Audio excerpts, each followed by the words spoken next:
Hi everyone, welcome back again this week. My blog this week is titled, Happiness is Not a Destination, It's a State of Being. So I want to talk to you a little bit about happiness this week. It's one of my favorite topics. So I'm curious, if you were asked, what is your greatest wish in life? How would you respond? Most people would include being happy as one of their greatest wishes in life, their greatest wishes for themselves and for their loved ones. So the interesting thing is that when people who are on their deathbed are asked what their greatest regrets in life are, what do you think they say? Yeah, you may have guessed it. They respond that they didn't allow themselves to be happy.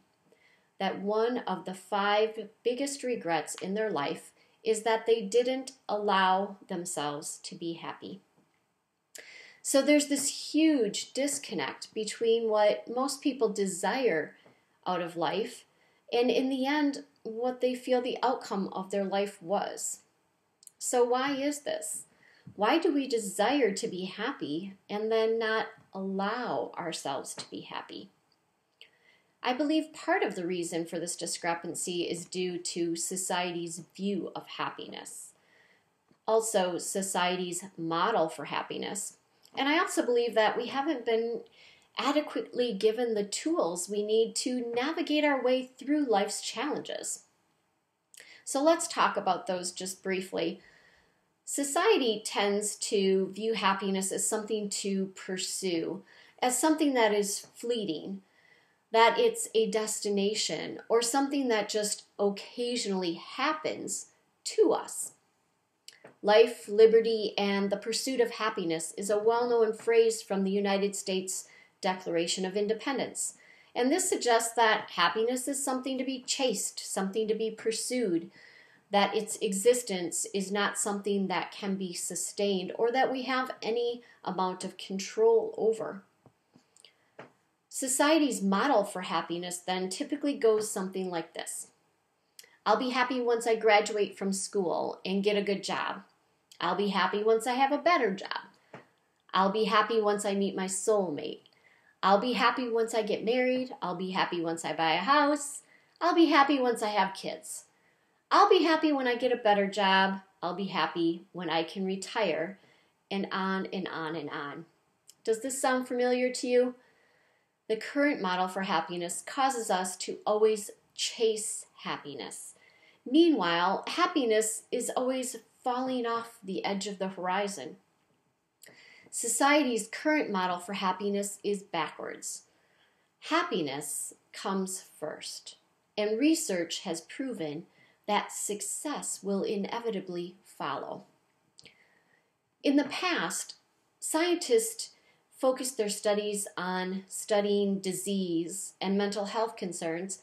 So they studied depression and people who were depressed, and they studied stress and anxiety and people who were stressed and anxious. They studied cancer and other illnesses and then people who had cancer and disease. And it wasn't until recent years that scientists began to shift this model and to study what made people well, what made people positive in life and happy in life. This shift has developed a wealth of new information on how to bring more positivity, more health and happiness into our lives, as well as the benefits of these things to our lives.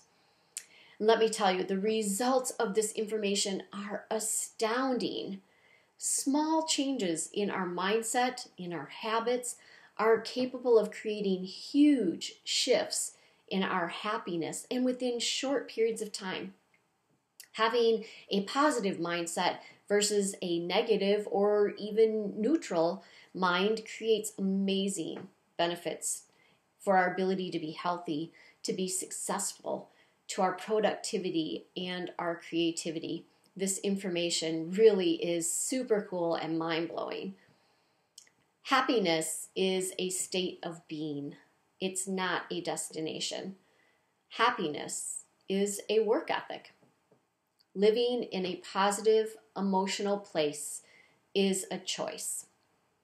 Sure, there are going to be challenges along the way, but it's a choice whether to get stuck in those challenges. What do you choose? Do you have the tools to help you navigate yourself through the challenges without getting stuck? I invite you to join us for our Wednesday Happy Hump Day Lunch Talks, where we'll share with you tools for navigating your way to a happier life. You can also join us for our next happiness workshop, where we are excited to share with you in depth all of the life-changing information and our own personal experience with applying this information to our lives. So I wanted to share with you just a little bit about happiness and why, it's super cool stuff that is easy for each of us to implement in our lives and see some immediate and sustaining results. And so I encourage you to explore some of these options and to shoot me an email or send me a comment if you have any questions. I would love to give you more information and answer them. In the meantime, I wish you a happy week, and I look forward to chatting with you again next week. Bye.